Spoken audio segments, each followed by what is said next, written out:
And welcome everyone to another edition of Orlando Magic Pod Squad presented by Kia. And this podcast is presented to you by the all-new Seltos SUV from Kia, official vehicle of the Orlando Magic. Give it everything. DANTE MARCHITELLI here with you. Got George Galante, Jeff Turner, David Steele, the usual cast of characters. And we are pleased to welcome in head coach of the Orlando Magic, Steve Clifford, from inside the Disney campus. Cliff, you look good. You sound good. How have the last now almost 2 weeks been inside Disney?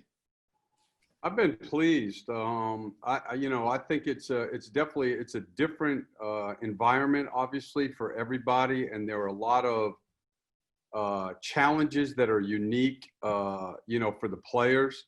And we didn't have a great practice last night, but until last night, we had practiced far better than I could have hoped for. Cliff, it's interesting. You mentioned a couple of days ago, normally any scenario that comes up, you can talk to a former coach or player that's been through it. You can't do that here. How challenging has that been? And are you guys kind of all coaches kind of huddling together to help each other? Yeah, I think it's going to be all the way through. I mean, even these scrimmages, normally in a training camp situation, the scrimmages are just another practice, with 82 games to play, where these games for our team are 3 meaningful workouts to get ready to play the 8 most meaningful games that we've played all year. So there's that fine line between, using this in a constructive way to evaluate where your team's at and to get guys ready.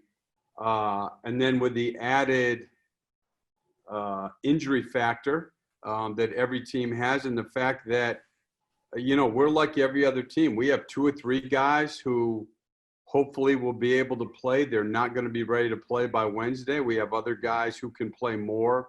And so it is taking a lot more time and thought and energy into just health and what can we do today. So I've been relying a lot on David Tenney, who's very helpful with that. And so far, knock on wood, we haven't had a major injury. Cliff, what do you expect? What can we expect the scrimmages to look like? Are they going to be like an exhibition game, or will it be more like an inter squad where you're stopping and starting and doing a lot of teaching? Yeah, no, they'll be like a normal exhibition game, like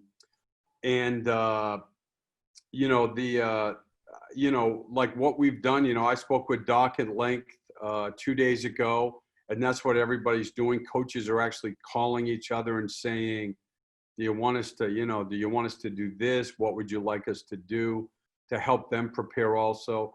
I think the biggest thing, Jeff, is this is the longest these guys have ever gone since they started playing basketball without playing 5-on-5, 2-on-2, 1-on-1.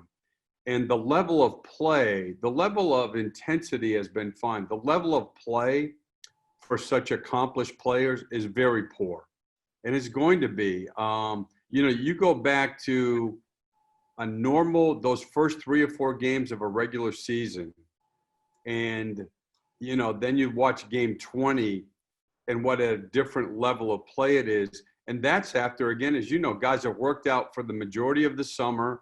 And then, like last year, we had 8, optional workouts in September, and still the level of play was poor. This is going to be interesting. I mean, our guys are good and into it and great. And yet when you sit and watch the scrimmages for such an accomplished player, no, it's just going to be, it's a different world. It's a different world. And the level of play isn't going to be great.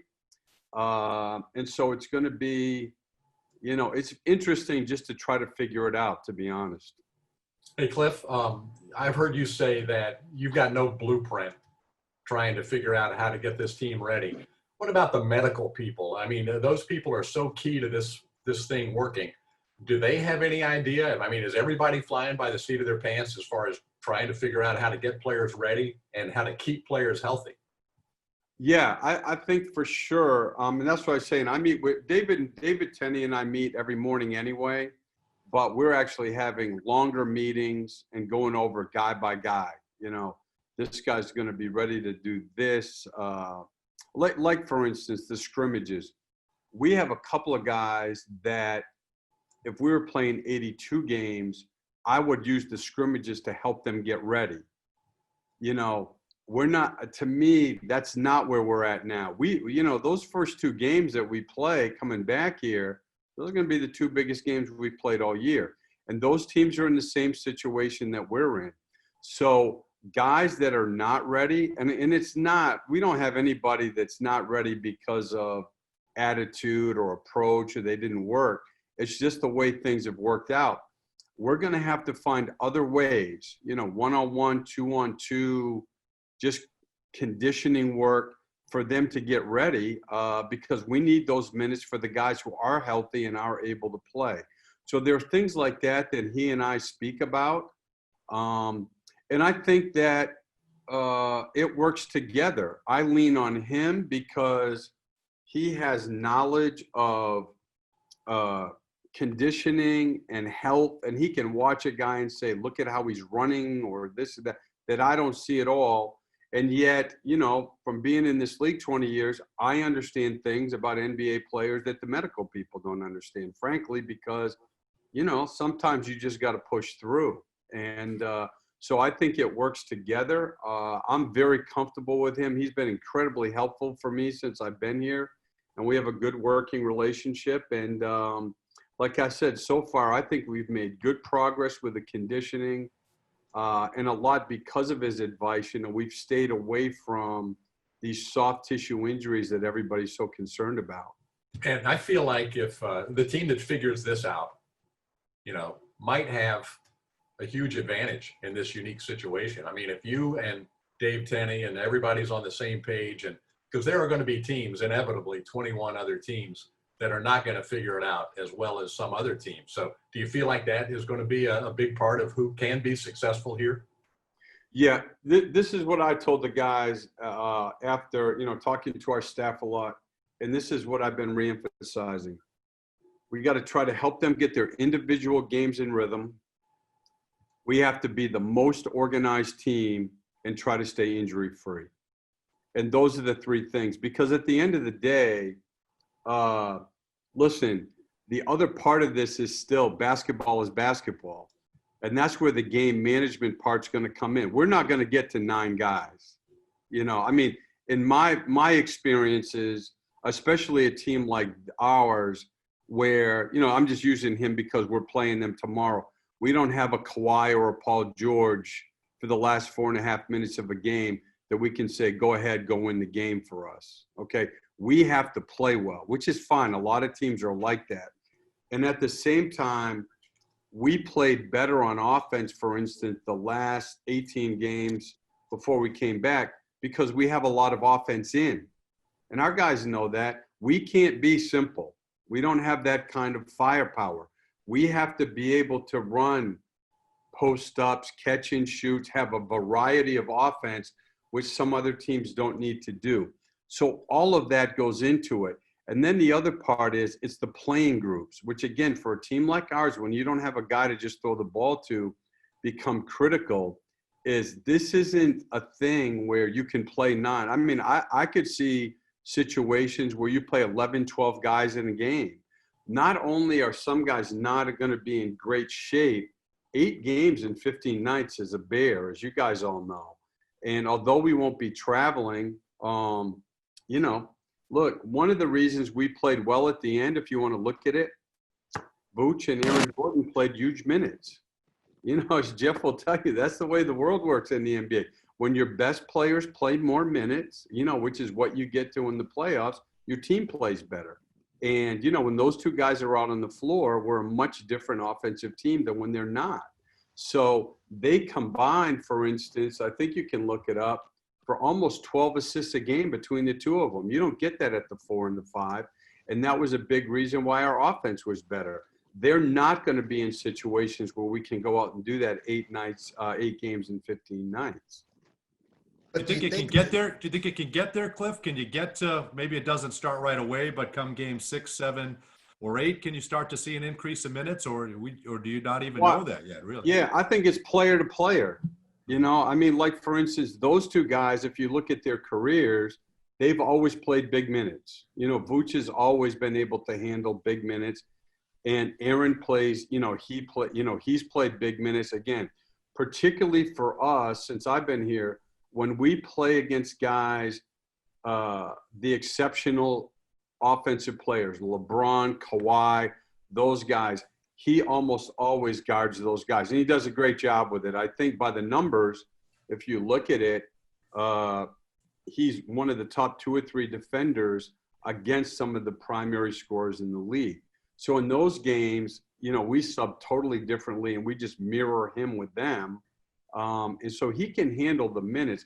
The challenge is twofold. One, it's the injury factor, but it's the 8 games in 15 nights. Yeah. We're never having 2 days in between. That's the other factor that you have to be careful of. But do you think this re-engages maybe some of the guys that were out of the rotation when this ended? Like maybe, we talked to Gary Clark, the media talked to Gary Clark the other day, who was kind of in and out. But now, like you said, if we're going to expand the rotation a little bit more, it re-engages some of these guys that maybe, weren't as involved before? Yeah, well, I think what it does, it gives them more opportunity. See, I think that, and again, everybody has different perspective on this. Like players can say, the coach has to get me into rhythm. Not those guys. That's not, in my opinion. I mean, I've been around guys who are excellent 11th best players because of the work they do on their own with the assistants on off days. That's part of being. There's nothing wrong with being an 11th man on an NBA team. And if you want to be good at it, you know how to keep yourself ready. The difference to me is I'm just saying that the nomenclature, I wouldn't use engage. I would say understand who you are and keep yourself ready to play. The opportunity for a guy like Gary, there are a couple other guys, Kim, Wes, Wes and Kim are guys that, let's face it, we've played stretches of games with both of those guys really well against good competition where they've been a big part of what we've done. So we have guys that I'm totally comfortable with that can play well, and that's part of this. They know I like to play 9. That's not going to happen. There's going to be opportunity there, and I would say this almost to a man. I think they sense that, and they're working so that when their chance comes, they'll play well. Cliff, I would think that one of the things, looking from your standpoint, about being on the campus, in the bubble, however you want to describe it, is it's all basketball, right? It's one of those things. And I would think that the attention to detail, which is so important come playoff time, particularly on the defensive end, that's got to be an advantage for a club and for a coach like you that is really focused on the defensive end of the floor. Are you seeing guys really tuned in on that end of the floor? Are you seeing improvements there? Yeah, we're seeing improvements. And so to piggyback off that, Jeff, what we did the first week was one of the things that's different, and it's interesting, and you would understand this because you've been through it.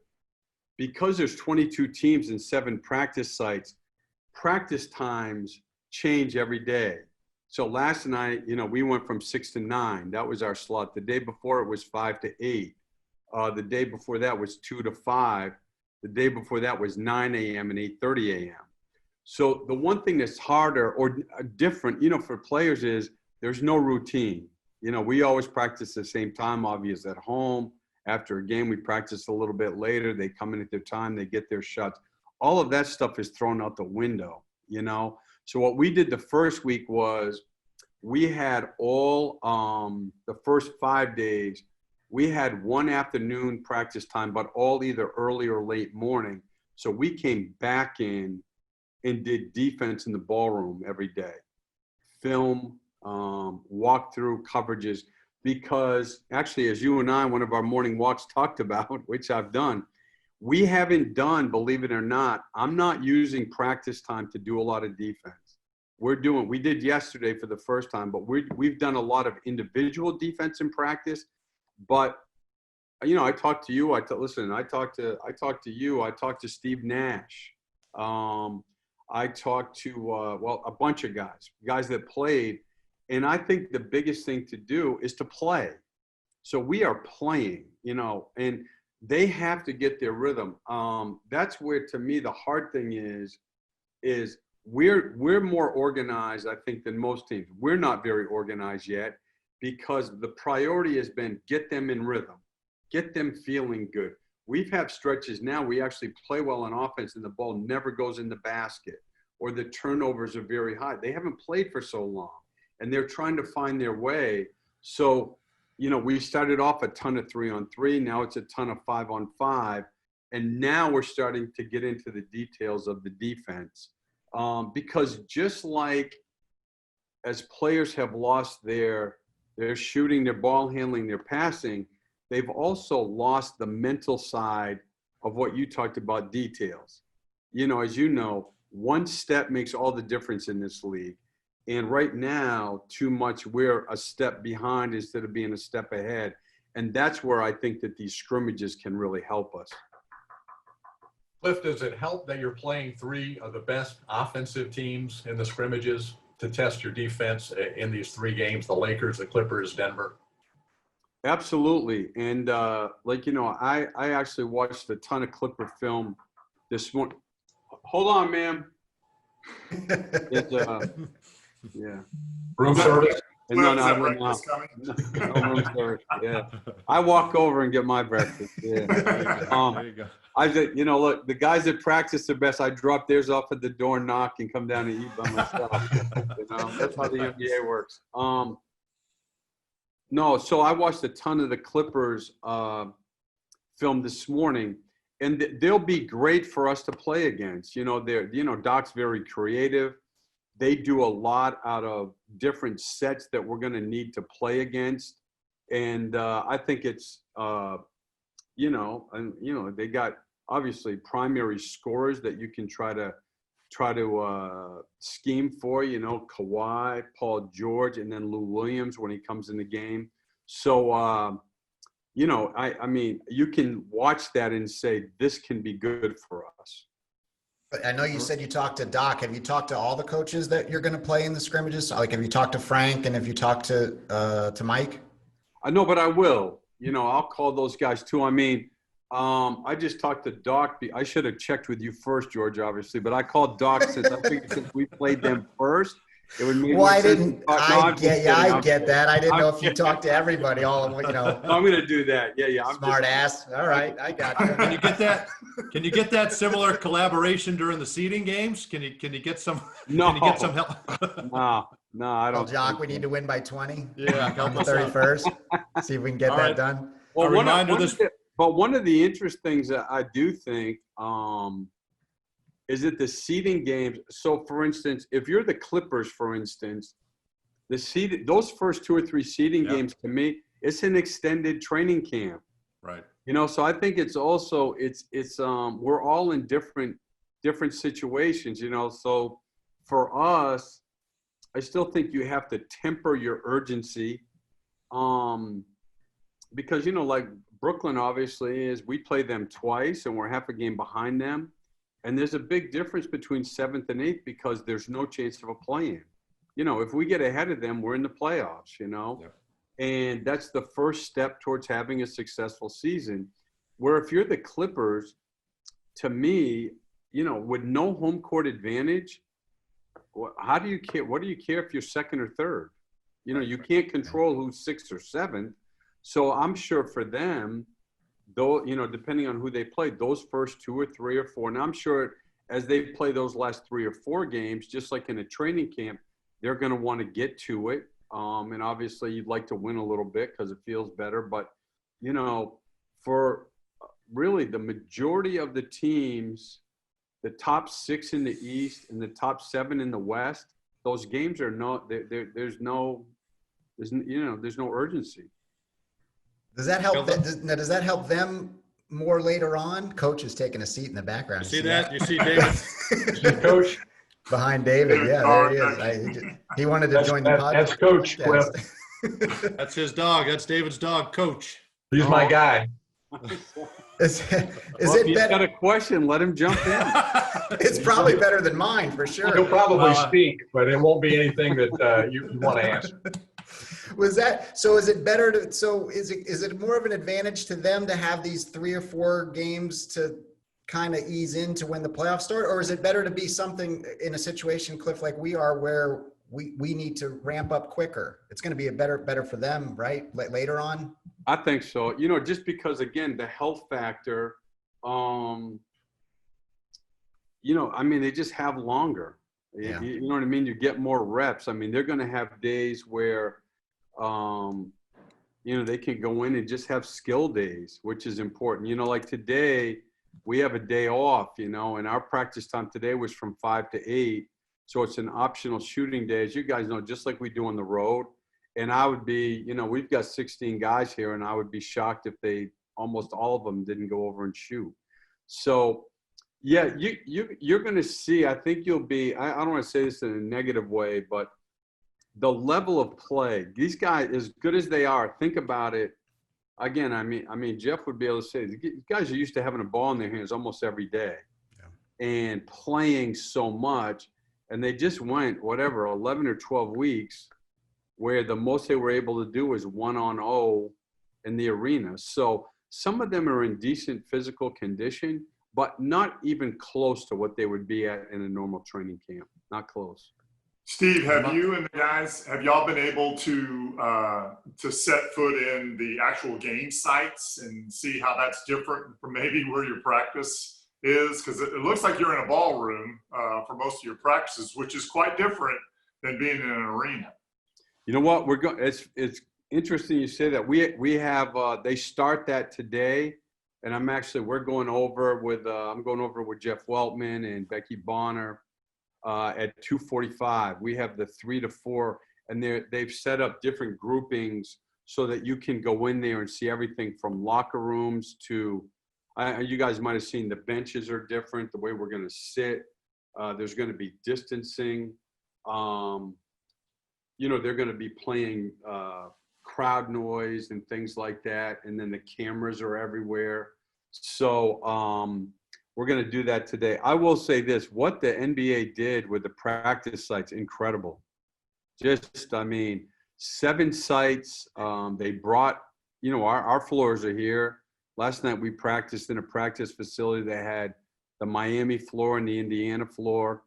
Everyone has a weight room that are all brand new equipment, really nice, just amazing. Really, the organization and the detail of the whole thing hasn't been incredible to see, but the practice facilities are, terrific.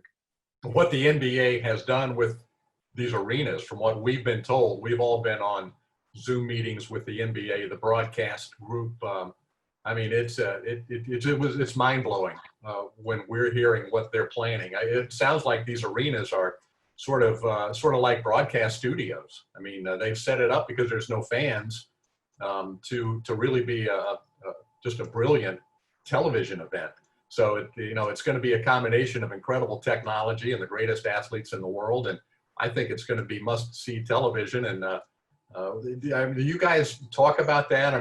You're focused on getting the games ready, but being a part of something historical like this in so many different ways has to be exciting. Yeah, no question. Even this morning, I actually went over. We have every team has their own meeting room, breakfast, meal room kind of thing, and there were 4 or 5 guys in there, and they were actually talking about that. Listen, people are craving for sports to watch on TV, and they know it. And it's a great opportunity. Look, for the majority of guys on our team, we don't have many people who have experienced playoff success. T. Ross in Toronto, I think, played in the Eastern Conference Finals maybe twice. DJ's been on a couple teams that got to the second round, and except for that, you know, and this to me, there's never been a more level playing field, you know, just because of the situation. So usually going into the playoffs, if you look at last year, we were playing at a really high level, you know, for a team that was seeded 7th, but you knew, you know, Milwaukee, Philadelphia, Toronto were playing great basketball going into the playoffs. You know, they're in the same situation that we are. And that makes it an opportunity, especially for a team like ours, who that when we are organized and we're locked into details, we are hard to play against. And the guys know that. And again, I've loved our attitude and our approach about working towards it. And a reminder, this podcast presented to you by the all-new Seltos SUV from Kia, official vehicle of the Orlando Magic. Give it everything. Just a couple more minutes for you, Cliff. Maybe a couple of guys, if we could spotlight. There's so much interest in Jonathan Isaac. And again, we don't know a couple weeks from now, a month from now, what that looks like. But how great has it been to have him back around the guys, around the team? And what does he look like that you can tell us? Oh, I think that he's done everything that he can. First of all, it is good just to have him around. But I think he's done everything that he could do to give himself a chance to play. Now we're restricting practice. He does a lot of it. He can't do all of it, especially when we start to do contact, and they're being very careful, and rightfully so. So I think he's in a good place. Like I said, he's a terrific worker. It would be great if he could play, but I mean, you know, he's such a big part of our future that we have to be mindful of, you know, his health and how much we need him going forward also. You know, you guys were the best offense, the most efficient offense since the All-Star break. So it was tough to see the stoppage for so many guys. But Cliff, don't you think a guy like Michael Carter-Williams, he was in such a zone, and you felt for him that it kind of come to an end the way it did. How's he looked, and what can you possibly expect from a guy like that? He's practiced really well. I mean, we have a number of guys who took full advantage of the time in Orlando when they could come and work out every day. And, you know, he looks really good physically. He has shot the ball well. He's continued to shoot the ball well, which is one of the things he was doing in that stretch. And I think he's in a good place. And obviously, I mean, defensively, he's a difference maker. You know, I mean, I've been around great defenders. I mean, he is a great individual defender. He's a great pick and roll defender, and he's an excellent team defender. So, you know, but I would say he's been one of the guys that stood out here as a bright spot in terms of playing well. All right, last thing, Cliff, and Okay. sure. Oh no, go ahead, Jeff. Go ahead, JT. Well, I just thought, you know, we wouldn't be one of the top-rated podcasts in the nation, Cliff, if we didn't have a source within the bubble. We have people. Right. So our source, who, by the way, swims every morning at 6 o'clock, says that Steve Clifford is always in the weight room at 6. He's got it locked up. So we know that's part of your routine. It's a day off. Is Steve Clifford going fishing today? Is he going golfing? What does an off day look like for Steve Clifford? The other off day, I actually golf. You sent me I actually golf. I don't think anybody in the history of golf has lost more balls in 18 holes at the Palms than I did. If there were trees or water, I was going to get one or the other off the tee. I will say this: Ty Corbin is both long and straight off the tee. He played he crushes the ball. Today though, I actually, you know, I've got a lot, you know, more. I did some Clippers. I'm finishing up some Toronto stuff later. I have a thing I have to do after, not nearly as important as this. And then after talking to George, I'm going to make sure I call Frank and Mike Malone to figure out what they're doing. No, this is good because it gets me back into rhythm, because you guys may not know this. Usually in the mornings before shoot around, George will come in and say, what are we covering today? And these are the things offensively you have to have ready for tonight. So it's, yeah. So no, this is good. I feel I'm trying. Hey, look, coaches got to get back into rhythm too. You know, Everybody knows their role. I know my role. I got to get you in line. That's right. Hey, Cliff, has George ever hit on the topics you need to know going into a scrum? Oh, no, he knows. Oh yeah, no. Listen, no. That's one thing is when I got hired to come back, Stan called me and said, on game days, George is coming in about 9:45. So, like he's been helpful. And listen to him, Very good. Oh boy. Doesn't it look like JT's at Briar Patch right now? It does. It does. Get the So blueberry waffles. you guys have all these great offices with your memorabilia. I work out of the dining room, man. That's what I do. Where I am. I'm in my dining room. That's good. Hey, Cliff, last thing, and this is definitely the most important thing, but I know you've done such a great job on touching on all of this, and it's very difficult to keep up with everything. But the social unrest and the social injustice that's gone on in this country continues to go on. You had some great words on hero John Lewis a couple of days ago, but the opportunity you all have to continue that message as you play these games in these next couple of weeks. I know you take great pride in being able to move that conversation and really play a part in getting substantive change in regards to this issue. Yeah, and I think there's many aspects of that, but we're working very closely as all the coaches, the 30 head coaches with our staffs, and actually.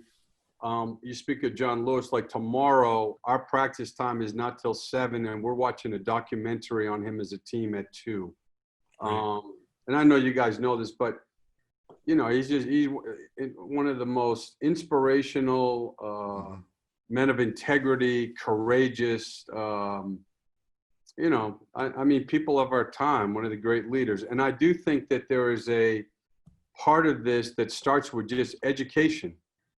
For all of us. And with our Coaches Association, Brian Stevenson is working with us.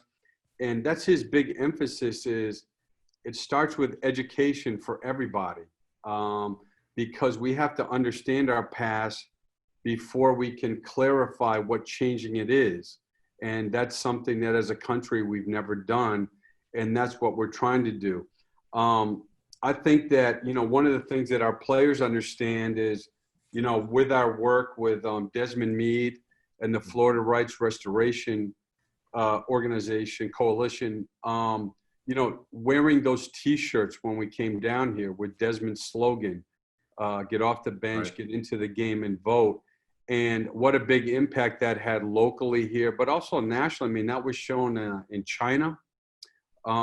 And so I think that it gave them an understanding of what a big impact they can have. Michael Carter-Williams did a virtual forum the other night with Mayor Demings, Chief Verlone, and Sheriff Mina that went over very big. And we have a number of guys, actually the majority of them, who understand that this is a time that we all, again, to me, you're either in or you're out. Mm-hmm. It's not time to be neutral. You're either going to try to make things better in our country, which is what I think our group is committed, and our organization is you guys. We are organized and committed to do it, or you're not. And I think our guys are I don't want to say excited. I think they're determined to be part of that. We are working with Linda Lehman Gonzalez, who's an incredible resource and understands Orlando, and so we are constantly investigating ways that we can get involved. We're trying to work on the voting piece with Desmond, and obviously, if you guys haven't ever spoke with him, an incredible resource. And he did a Zoom call with our players that they're still talking about. Just an incredible man that he's all about helping other people and helping our state and helping Orlando. But we have a couple other grassroots organizations that Linda and I have done a lot of resource. We talk to a lot of people. We want to be involved in education reform locally in Orlando. I think that one of the things that we've talked about, I've talked to the guys, and Linda and I've talked about is, for instance, curriculum, which is a lot starts at the state level But the fact that in most places, and it doesn't matter, what the community is, we don't study Black history. I mean, think about it as I would think in most places, maybe there's an elective your junior or senior year where maybe you take an 8-week course. So, I mean, one of the things that we're looking into is trying to be involved in changing that, because as you guys know, we want to help in the communities. There are a lot of programs. The Magic do a lot already. If we met with both mayors. The mayors, they have programs that are terrific about trying to help the communities get better. But at the end of the day, we have to change the rules. We have to change the policies, the procedures, and the laws. That's how things are going to get better. That's how we're going to have a chance to get to more, equity and opportunity for everybody, regardless of where you live and what your background is. And that's what we're hoping to do. Well said, Cliff. I know it excites us to be a part of it as well and to join you in that cause. So thanks for laying that out. I know you've got another meeting after this, but you said it's not as important as this podcast. So we appreciate you taking the time. I mean, we canceled. I just want to make sure everybody knows we were supposed to practice today was at 10-1. And I'm like, look, Dante called. You guys got tomorrow off. Go to the course. That's it. Hit them straight. You know what I mean? Stay away from the Gators. Come on. See you Tuesday. That was it. That would be the day. That would be the day. Well, we appreciate it. Great to catch up with you, and good luck with the scrimmages and the rest of the way, Cliff. All right. Good to see you guys. All right, Cliff.